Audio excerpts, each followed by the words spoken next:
अगर पिछले एक साल की हम बात करते हैं, एक साल की फ्लेक्सी कैप फंड की रिटर्न्स की बात करें तो सबसे अच्छे रिटर्न्स देने वाला फंड में से सबसे पहला नंबर आता है मोतीलाल ओसवाल की फ्लेक्सी कैप फंड का। अब ऐसा क्या कर रहा है ये फंड अलग कि ये फंड सबसे अच्छी रिटर्न्स दे रहा है?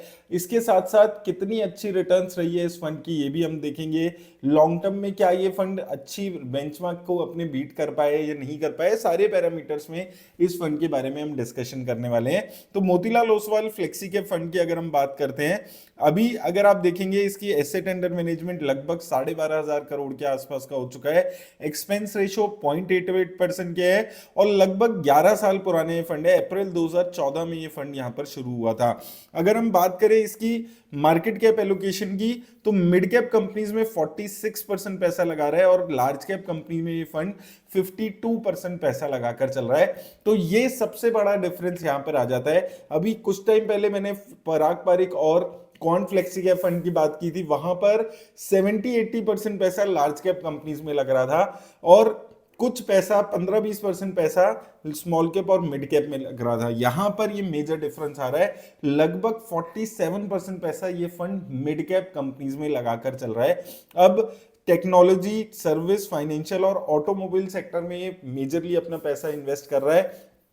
और कंपनीज की अगर आप बात करें तो देखिए मोतीलाल ओसवाल की हमने और भी फंड्स का रिव्यू किया है, सिमिलर कंपनीज आपको नजर आएगी, Polycab, Kalyan jewellers, Trent, Zomato, Jio financial, Mahindra and Mahindra, L and T, majorly same companies, similar companies जो हमें मोतीलाल ओसवाल मिड कैप में, स्मॉल कैप में, उसमें से काफी कंपनीज कॉमन यहां पर आपको नजर आएंगी। दूसरी चीज, एक तो 47% पैसा है मिड कैप में और बहुत ही ज्यादा हाई रिस्क लेकर ये फंड चल रहा है, सिर्फ 15 कंपनीज में पैसा लगाया हुआ है। तो सुपर हाई रिस्क लेकर ये चल रहा है, सिर्फ 15 कंपनीज इसके पोर्टफोलियो में। जनरली हम देखते हैं जो कंसंट्रेटेड पोर्टफोलियो वाली फंड्स भी होते हैं वहां पर आपको 25 से 30 कंपनीज एटलीस्ट नजर आती है, लेकिन यहां पर शुरू की 10 कंपनी पे 84% पैसा लगाया हुआ है। तो ये जो 10 कंपनीज हैं, 10 कंपनीज में कौन सी कंपनीज आ जाती है यहां पर? Polycab, Kalyan jewellers, कोफोर्ड, Trent, persistent system, ये जो दो टॉप की 10 कंपनीज है, इस पे बहुत ज्यादा भरोसा करके ये फंड अभी इस वक्त चल रहा है और वो रिजल्ट्स में भी इस फंड के यहां पर नजर आ रहे हैं और लगातार इन्हीं कंपनीज में ये अपना एलोकेशन जो है उसको इंक्रीज कर रहा है। तो इन कंपनीज पे बहुत ज्यादा भरोसा करके ये फंड इस वक्त यहां पर चल रहा है और रिटर्न्स भी उसी हिसाब से यहां पर जनरेट हुई है। रिटर्न्स की बात करें, एक साल में अगर आप देखेंगे तो 54% के रिटर्न है। अब एक साल की बात नहीं है, एक हफ्ता, एक महीना, 3 महीने, 6 महीने, ईयर टू डेट और एक साल, किसी भी फेज में हम देख रहे हैं तो बेस्ट परफॉर्मिंग फंड में से एक फंड है, सबसे अच्छा परफॉर्म कर रहा है।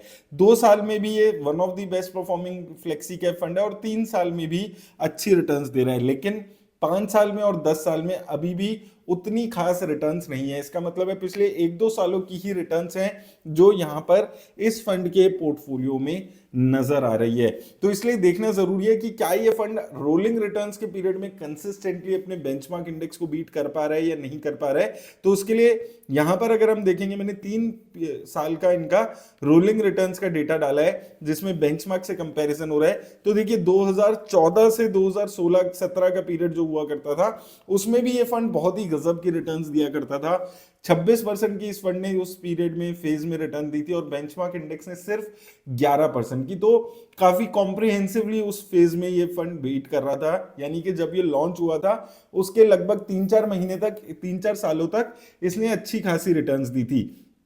और यहां पर भी अगर आप देखेंगे 2015 से 2018 के पीरियड में भी अपने बेंचमार्क इंडेक्स से लगभग 7-8% रिटर्न्स जनरेट कर रहा है, लेकिन धीरे धीरे इसकी जो रिटर्न्स है वो डाउन होती चली गई। और अगर आप देखेंगे यहां पर 2016 से 19 के फेज में बेंचमार्क इंडेक्स जैसी रिटर्न्स थी, उसके बाद 2017 से 2020 के फेज में अगर हम जा रहे हैं तो बेंचमार्क इंडेक्स से खराब रिटर्न्स ये फंड देना शुरू कर चुका था और लगातार फिर एक काफी लंबा फेज रहा है 2017 से लेकर लगभग यहां तक। अगर आप देखेंगे 2021 से 24 के 3 साल के रोलिंग रिटर्न के पीरियड अगर हम देख रहे हैं तो ये फंड खराब ही परफॉर्म कर रहा था। 3 साल में अपने बेंचमार्क इंडेक्स को रोलिंग रिटर्न्स में बीट नहीं कर पा रहा था। तो शुरू के 3-4 साल अच्छे थे, उसके बाद बीच के 5-6 साल काफी लगातार खराब परफॉर्मेंस थी और अब पिछले 1-1.5 साल में एक अच्छी परफॉर्मेंस है, जिसकी वजह से अभी अगर आप देखते हैं एज ऑन डेट, अगर आप देखते हैं तो पिछले 3 साल में इस फंड ने लगभग 24.5% की रिटर्न्स दिए और इसके बेंचमार्क इंडेक्स ने सिर्फ 17% के आसपास की रिटर्न्स दिए। तो पिछले 1.5-2 साल की जो परफॉर्मेंस है वो ओवरऑल रिफ्लेक्ट कर रही है 1 साल, 3 साल, 5 साल, लेकिन रोलिंग रिटर्न के फेज में ये दिखा रहा है कि शुरू में 2016, 15, 16, 17 के फेज में ये फंड अच्छा था, उसके बाद लगातार पिछले बीच में 3-4 साल खराब हुआ है और अब पिछले 1 साल से ही ये फंड अच्छा परफॉर्म कर रहा है। अब उसका क्या रीजन रहा है? उसका सबसे बड़ा रीजन है कि फंड मैनेजर इस फंड के अभी रिसेंटली चेंज हुए हैं, उसका भी एक इम्पैक्ट यहां पर हो सकता है। 2022 में फंड मैनेजर्स इनके आप देखेंगे चेंज हुए थे, निकित शाह, राकेश सेठी एंड देन अभी संतोष सिंह ने इस फंड को ज्वाइन किया है। तो बहुत सारे फंड जो मैनेजर्स हैं उन्होंने रिसेंटली इस फंड को 2022-23 के फेज में ज्वाइन किया है। तो मोस्ट प्रोबेबली वो जो 2022 से परफॉर्मेंस अच्छा होने लगा है, कहीं ना कहीं जो नई मैनेजमेंट आई है, नया फंड मैनेजर्स आए हैं, वहां से ये चीज निकलकर आती हुई नजर आ रही है। तो जो पिछले 2 साल की परफॉर्मेंस है वो डायरेक्टली लिंक्ड है, यहाँ पर फंड मैनेजर्स चेंज हुए हैं, वहां से परफॉर्मेंस आ रही है। उससे पहले एक अच्छे खासे फेज तक सेम फंड मैनेजर था जहां पर परफॉर्मेंस खराब हुई थी।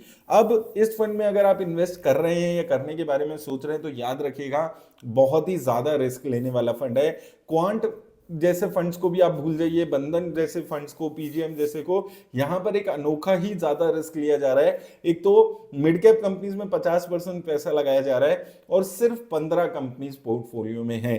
तो इन 15 में से अगर 4-5 कंपनीज भी अंडर परफॉर्म कर गई तो आपके ओवरऑल पोर्टफोलियो पे बहुत बड़ा इंपैक्ट आएगा। और इसके अपोजिट अभी हो रहा है कि 15 में से मेरे ख्याल से 5-7 कंपनी अच्छा परफॉर्म कर रही है, तो ओवरऑल एक जबरदस्त रिटर्न्स दे रहा है। तो ये फंड एक बहुत ही ज्यादा रिस्क लेने वाले इन्वेस्टर्स अगर आप हैं तो ही ऐसे फंड में इन्वेस्ट करने के बारे में सोचिएगा।